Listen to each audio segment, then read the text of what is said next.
Seguiremos preguntando, igual. Por favor, adelante. Sí, congresista Espinosa. Sí. Bueno, habría que, considerando lo que ha señalado el señor León Ballén, que no estuvo presente, habría que solicitar al secretario de Actas, Ítalo Becerra, para que explique por qué consignó en la sesión 86 el nombre del señor León Ballén, si no estuvo presente, ¿no? Y otra cosa también, Presidenta, haciendo el caso Horacio Cánipa, que cuando iniciamos las investigaciones del caso Lavajato, nosotros señalamos de que había una serie de procesos, sobre todo en lo que se refería a arbitrajes. Había uno de los árbitros que había permitido a Odebrecht ganar procesos al Estado peruano por montos de $254 millones entre los años 2003 y 2016.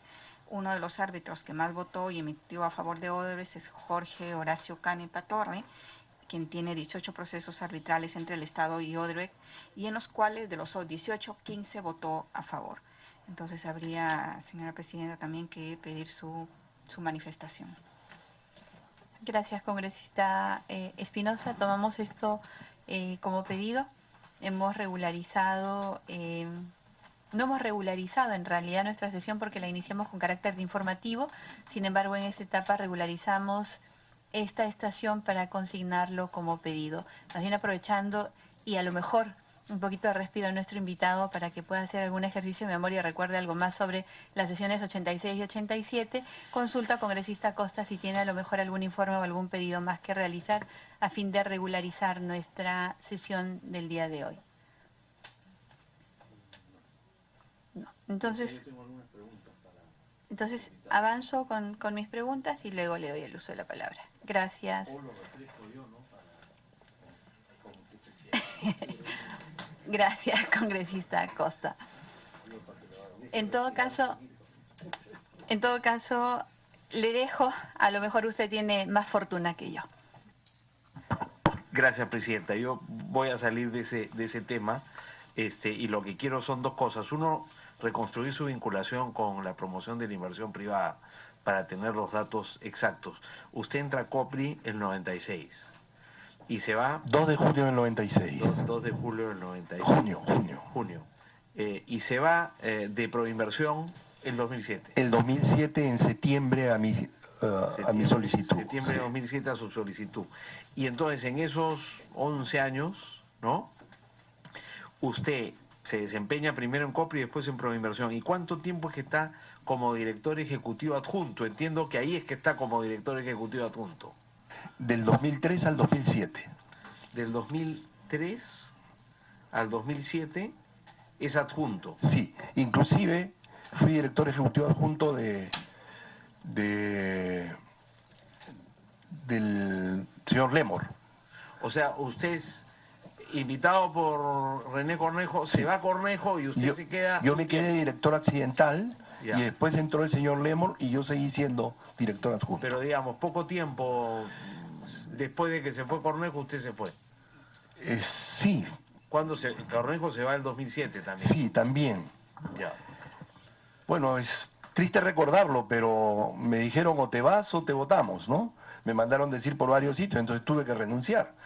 Pero eso resulta natural considerando que quien invita ahí es el director ejecutivo y quiere tener un adjunto con el que trabajar, ¿o no? No, el señor Lemos no me dijo eso. No importa, no interesa. No es relevante. No es relevante. No es relevante, pero tuve que renunciar. Ya. Yo estaba a gusto con el señor Lemor y a gusto en el cargo. Ya. Y tuve que renunciar. ¿Hizo renunciar Lemor, no? No, Lemor no, un señor conmigo. Ya. ¿Quién lo hizo renunciar? Permítame reservarme. Sí. Después de eso, sí. Perdón, sí. Señor León, sí. No le permitimos la reserva porque estamos en una comisión investigadora. Esa comisión investigadora tiene las mismas prerrogativas que el Ministerio Público para poder interrogar. Y en todo caso esto lo tomaríamos como un acto de no colaboración y eso condiciona el cambio de su condición de citado e investigado y ejercer otro tipo de medidas para las cuales nosotros tenemos atribuciones. Así que le rogaría responder la pregunta del congresista Costa. El tema es que no tengo evidencia física. Yo era director ejecutivo adjunto. El presidente de la República, entonces Alan García, unos cuantos meses antes, le había retirado la confianza públicamente al señor Cornejo. Entonces, yo continué en la función de director adjunto. Era director ejecutivo circunstancialmente por la ausencia del señor Cornejo, porque no había director ejecutivo y no habían nombrado. Cuando ingresó el señor Lemor, yo fui su director ejecutivo y unos amigos, más de uno, me dijeron, te van a sacar, ¿no? Te van a sacar, van a quitarte la confianza, es mejor que te vayas. Entonces hablé con el señor Lemor y el señor Lemor me dijo, no, no lo hagas. Yo soy el director ejecutivo y yo te retiro mi confianza. Y acá un pasaje de la historia que debo contarlo. El señor Lemor habló con el ministro Jorge del Castillo, que era primer ministro, me parece, en aquel momento, y le dijo que yo me iba. Y me llamó el señor del Castillo y estuvo unas 2 horas conversando conmigo y le dije las razones por las que me iba y me dijo, usted no tiene que irse, no es una posición del gobierno, ni es una posición de Estado, quédese usted en su cargo. Y yo le dije, si me han advertido, sería tonto que no me vaya. Y renuncié, eso es, así me fui. Pero no queda claro, digamos, quién le pide que se vaya o quién lo presiona o quién le advierte que es mejor que se vaya. Sobre todo porque, digamos, usted continuará trabajando durante ese gobierno, todo lo que queda de ese gobierno con funcionarios de ese gobierno. O sea, porque usted sale de ahí y va al sector privado primero, pero después regresa al Ministerio de Economía, Energía y Minas, después va a ser presidente del INPE y después va a ser otra vez director ejecutivo de Proinversión 2010 y 2011. Entonces no queda claro, porque si usted no era, digamos, de las simpatías de ese gobierno, no hubiera regresado a Proinversión ni hubiera, digamos, seguido trabajando para ese gobierno. ¿Quién exactamente? ¿Había alguna inquina contra usted dentro de Proinversión? Señor León. Las 3 personas que me dijeron que me iban a sacar, me dijeron que era el ministro Garrido Leca el que quería que yo me retirara.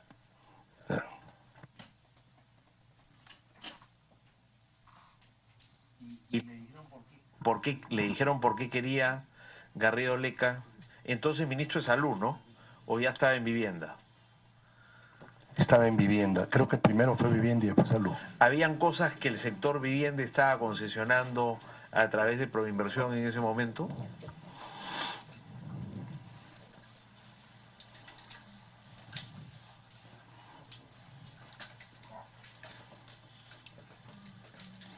No recuerdo, tal vez la planta de Huachipa. En un determinado momento la planta de Huachipa estuvo ahí y era de su sector. No recuerdo. O sea, no puedo hacer la correlación entre la época de cada proyecto y un largo periodo.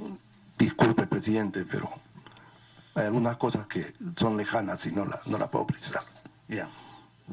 Perfecto. Y usted regresa entonces invitado a ser director ejecutivo de Proinversión, ya no como adjunto, sino como director ejecutivo del 2010, enero del 2010. Y se va a quedar 2 años. En este caso, ¿quién lo invita a usted?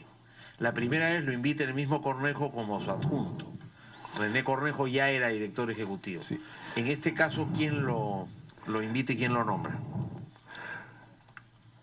O sea, es una resolución suprema la que me nombra, ¿no? Al director ejecutivo de Proinversión lo nombra una resolución suprema. Y como presidente del INPE...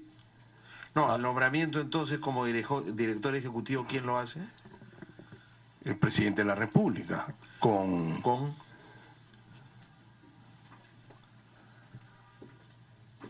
presidente del Consejo de Ministros, creo, sí, el ministro de Economía. El ministro de Economía, que entonces era Ya había regresado ya a Carranza. No recuerdo, creo que era Benavides. Ya era Benavides. No me acuerdo bien, sí. O sea, era la primer ministro, la Mercedes Arauz, era ministra de Economía. Ministro de Energía y Minas era el ministro Pedro Sánchez.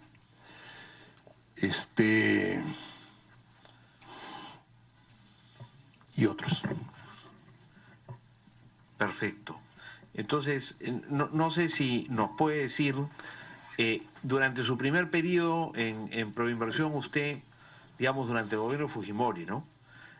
Vio procesos de privatización, me imagino, pero también vio procesos de promoción de la inversión privada para desarrollo de proyectos de infraestructura. Yo, inicialmente, presidente, ingresé como en las juntas liquidadoras, que era un tipo de proceso de promoción. O sea, el decreto legislativo 674 tiene varios procedimientos de promoción de la inversión. Tenía la privatización, las liquidaciones y las concesiones, entre otros, ¿no? Y yo entré como liquidador, trabajo duro, entré como liquidador y tenía como responsabilidad fertilizantes sintéticos. Después tuve como responsabilidad Electrolima, y después de eso, después de varios años, el director ejecutivo de Copri, Pedro Sánchez Gamarra, me pidió, coordinó, me sugirió, me ofreció que pase a ver proyectos. Entonces tuve varios proyectos, ¿no? De concesión. De privatización primero, de venta de acciones del Estado. Yo conduje la venta de las acciones remanentes de Relapasa, Refinería La Pampilla. Tuve a mi cargo la recuperación de las acciones de los inversionistas que no habían pagado Cider Perú. Entonces hubo que recuperar las acciones, después hubo que tomar la empresa y después hubo que administrar la empresa y subastar las acciones. Fui responsable de la venta de las acciones remanentes de Casagrande, bien duro.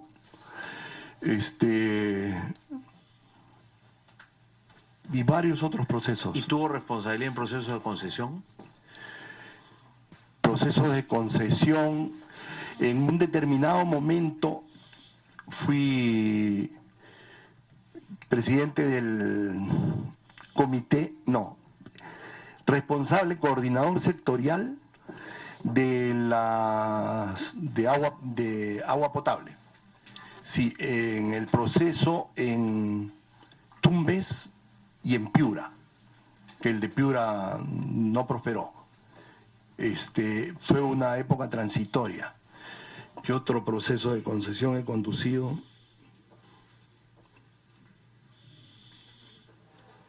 No recuerdo. ¿Hay alguna continuidad, digamos, en términos ya de los procesos de concesión, que pasan a ser, digamos, el grueso de la actividad de Proinversión a partir de la década del 2000, digamos? No sé el año exacto, pero al principio, como usted dice, hay procesos de liquidación de empresas públicas, hay procesos de privatización de empresas públicas, que son las principales modalidades en que se atrae o se promueve la inversión privada.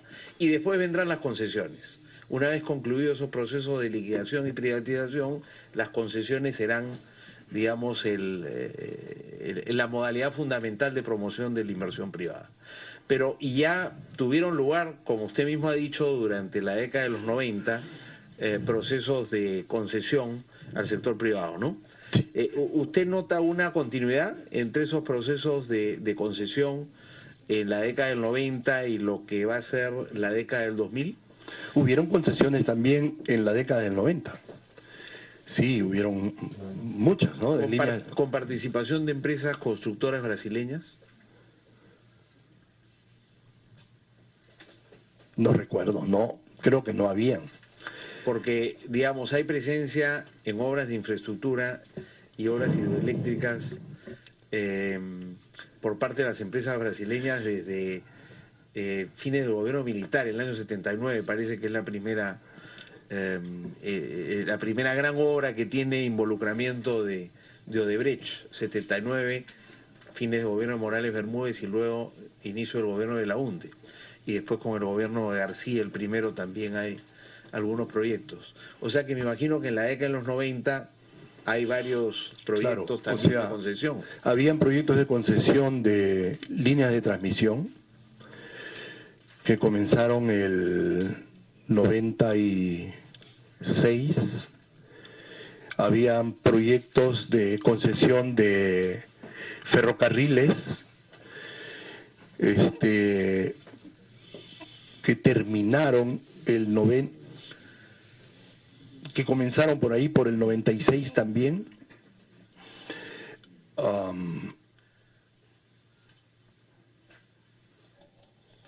No recuerdo cuáles más, pero sí hubieron procesos de concesión. Sí, hubieron procesos de concesión en los 90. ¿Y hay un patrón de continuidad o discontinuidad entre el 90 y la década siguiente?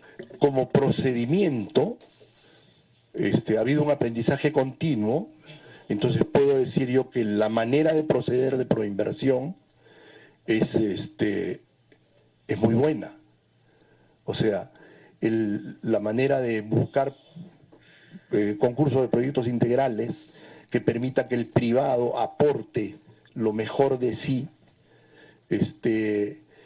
la manera de competir solo por un factor económico, sea cual sea, le pido menos al Estado o le doy más al Estado o hago más obras o bajo más las tarifas, le dio credibilidad a Proinversión. En aquellos tiempos íbamos a otros países a explicar nuestras experiencias. Yo he ido personalmente unas 3 veces a Colombia. Y aún así tuvo lugar la corrupción que hemos conocido, a pesar de los mecanismos que se establecieron para garantizar la competencia y evitar la corrupción. ¿A qué atribuye usted que ocurriera eso? A mí me parece que la cartelización de los postores ha sido el primer factor de corrupción, el que se hayan puesto de acuerdo. Esa es mi opinión ahora mirando hacia atrás. Y nosotros... Eso significa, digamos, si me permite interrumpirlo, eso significa que perfectamente podría interpretarse que en el caso de la Interoceánica, por ejemplo, el compromiso corrupto de Alejandro Toledo con Odebrecht consistiera simplemente en sacar adelante el proyecto, en el entendido de que la empresa ya se encargaría de coludirse, digamos, con las otras empresas que competían en el mercado, que en su mayoría eran brasileñas, ¿no? O había, digamos, una cartera de postores de distintas nacionalidades. En el caso del gasoducto hemos visto que había, digamos, una empresa americana que se retira y después queda Odebrecht con otro consorcio, con empresas americanas y argentinas, me parece, que al final, digamos, hacen lo necesario para salir de competencia. O sea, incluso cuando no había solo presencia de empresas brasileñas, parece que las empresas brasileñas se encargaban de eliminar o arreglar con la competencia. ¿Eso es exacto? No puedo saber, presidente, si es exacto, pero es la sensación que se tiene. Y ¿qué hacía Proinversión para que esto no se mitigara? Viajábamos a diferentes países a exponer lo bueno que era invertir en Perú. Y esos países eran, digamos, no solo Brasil, sino todos. Estados Unidos, Europa, Japón. Comenzamos por Sudamérica, en Chile, en Argentina, en Colombia, en Brasil. A Brasil no he ido yo. en Estados Unidos, en Inglaterra, en España, en Madrid y en Barcelona exponíamos. Pero en general, París, en más de una general vez. tuvimos poco éxito en convocar empresas diferentes que las brasileñas, ¿no? Este es el... ¿No eran conscientes ustedes de que eso era un problema? Porque visto en retrospectiva uno dice cómo no se dieron cuenta. Si todos los concursos los ganaban las brasileñas y 4 de 5 concursos los ganaba Odebrecht. No siempre los concursos los ganaban las brasileñas. Cuando yo he sido director ejecutivo se han entregado 31 proyectos en diferentes modalidades y no ganó ni una brasileña. Presidente. ¿Está hablando de proyectos carreteros? Congresista Costa, le solicito una interrupción al congresista Castro, si se la concede. Si quisiera que me responda la última pregunta y le otorgo la... Si usted está hablando de proyectos carreteros o en general. En general. Porque eran sobre todo fuertes las brasileñas en proyectos carreteros. Pero no solo, presidente, no solo eran fuertes en eso, les interesaba la planta de tratamiento de agua potable, de agua residual, las plantas de tratamiento les interesaba. Odebrecht compitió en Maje Siwa y perdió.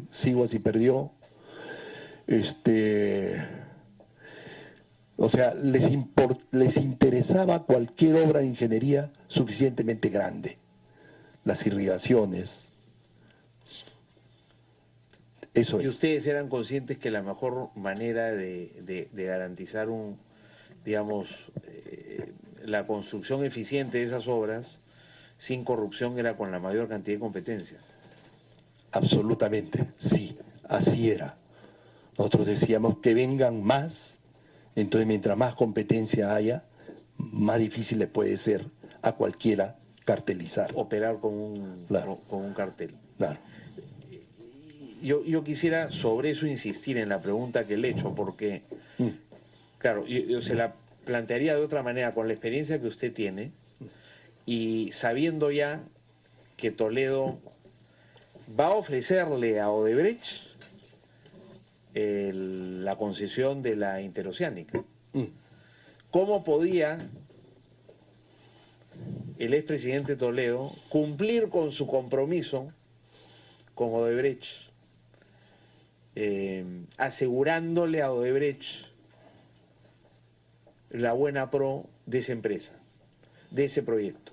¿O usted cree que ese no era el compromiso? De repente el compromiso era solamente asegurarse de que se sacara adelante ese proyecto, en el entendido de que Odebrecht se encargaría, a través de una actuación cartelizada, de ganar el proyecto, o el compromiso fue hacer la concesión y garantizarle la victoria.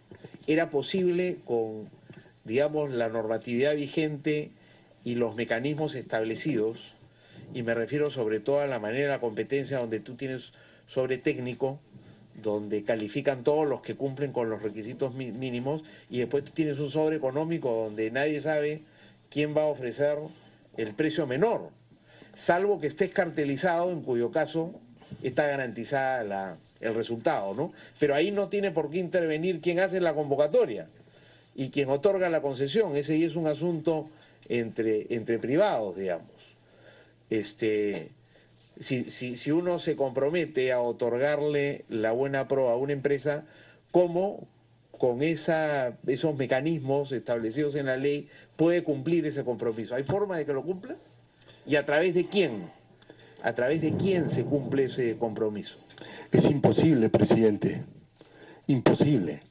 O sea, tendría que haber trabajado con los miembros del comité, con los ministros, con los asesores externos, y hubiera sido clarísimo el sesgo. No.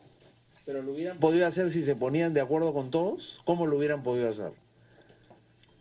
El cartel creo que es la única manera en Entonces, que podrían... Si el cartel es la explicación de cómo ganan la buena pro, el compromiso colusorio entre Toledo y Odebrecht no ha sido el de otorgarle la buena pro, sino ha sido el de sacar adelante el proyecto. O mejor dicho, puede haber sido, porque lo que sabemos es que no es que los brasileños vienen a hablarle a Toledo, sino que Toledo va y les dice, esto cuesta tanto. Es probable que dentro de esa lógica lo que Toledo hiciera fuera amenazar con que no iba a sacar adelante la interoceánica salvo que recibiera algo a cambio, y que la propia empresa se encargara a través del cartel de asegurar que si se convocaba concurso ellos lo ganaban. A la luz del análisis del congresista Acosta, presidente, es posible. Yo también lo veo como posible, ¿no? Pero después de tantos años de haber vivido ahí dentro y ver cómo los procedimientos se han ido depurando para ser cada vez más justos con el país, lo veo imposible que alguien se pueda poner de acuerdo internamente para que alguien gane. El procedimiento es fuerte, es muy fuerte, y eso es hecho en el Perú. Pero si eso es así, ¿para qué la coima entonces? Porque hemos visto en varios proyectos ha habido coima. En otros no sabemos, pero imaginamos que ha habido. Claro. Entonces, ¿para qué la coima? No, Sí. no puedo responder, presidente, no.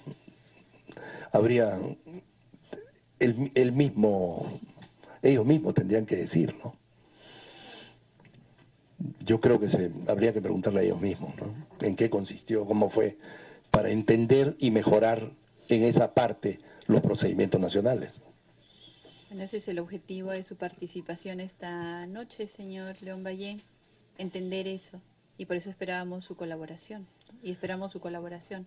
Congresista Costa le había pedido el Sí, con todo congresista gusto, Castro, congresista presidente. Castro.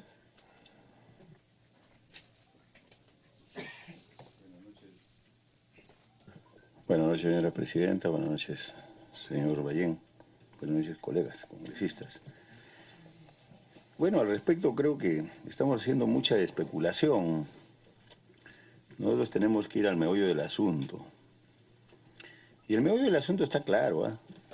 Primero, que el pro inversión es promover la inversión. El problema es que se han confundido los roles. Promover la inversión también, o sea, es como el que propagandista de la inversión, el que quiere promover. ¿Qué significa? Atraer inversión. Lo que mismo por inversión también llevaba adelante los procesos. Tú nombrabas directores adjuntos, directores, y ahí venía el menjunje. Tenía que haber compartimientos estancos. Tú y cualquier empresa también lo hace, sino que en este caso son empresarios privados, pero cuando ven el Estado, lo ven con otros ojos y mezclan las cosas. Si, por ejemplo, usted es dueño de la Bacus, la cerveza, tiene sus propagandistas, ¿cierto? Van a buscar clientes. Es lo mismo que ha debido hacer Proinversión, pero el dueño no le dice, oye, tú que eres propagandista, vas a hacer las inversiones, vas a hacer la planta, vas a construir la fábrica. No, señores. Ese es el problema. Y para articular todo esto, la cuestión es que unos mismos se dedicaban a esto y adicionalmente dentro del Estado, o sea, también los que debían de promocionar las inversiones, daban las leyes aquí. Y la cuestión es clarísima, por eso que desde el primer al segundo mes ya me había dado cuenta hasta dónde llegábamos y cada día está más clara la cosa. El decreto de excepción al cumplimiento de la fase de preinversión. Y por eso me llama la atención que el propio señor arquitecto Javier Sota Nadal, que enseñaba proyectos de inversión en la UNI, o algo así me parece, y que fue uno de los primeros porque se enseñaba hace muchísimos años, fueron de los primeros que enseñaron en la UNI. Excepción, dice el decreto supremo 022, exceptúan a tramos incluidos en la concesión de ley, y ahí está claro todo eso. ¿Qué dice? Decreta. O sea, por la proinversión que debía promover la inversión, que decreta la excepción del cumplimiento de la fase de preinversión. O sea, no habían hecho ningún tipo de plano si estaban, ni siquiera había fase de perfil, de prefactibilidad, factibilidad, de estudios, etcétera, etcétera, la fase de preinversión. Solo una aclaración. En el caso de la Interoceánica Sur, de lo que se exceptúa es de los estudios definitivos de ingeniería que se hacen más adelante, pero al momento en que se apruebe el decreto supremo 022, según yo entiendo, ya había perfil, había estudio de prefactibilidad y había estudio de factibilidad. No. Nos los han dicho, digamos, todos los invitados que han pasado por acá, que han tenido que ver con la interoceánica.